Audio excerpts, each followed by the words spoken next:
Moin, mein Name ist Felix, bin 32 Jahre alt, wohne jetzt seit ein paar Jahren in Hamburg. Und heute ist es soweit, meine Transformation. Warum ich das mache?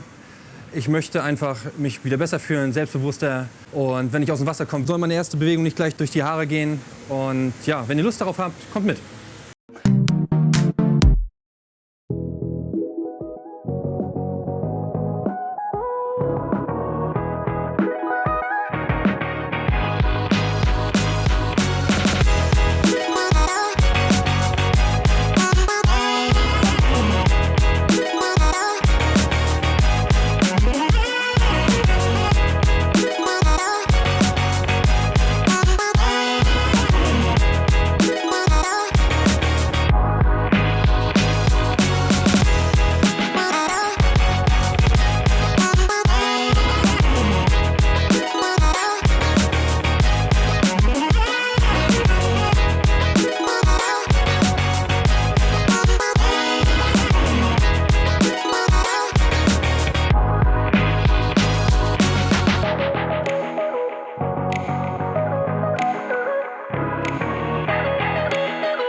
Ja Leute, wie ihr seht, ist meine Transformation abgeschlossen. Es ist richtig gut gelungen und ich weiß gar nicht, was ich sagen soll. Ich fühle mich richtig gut.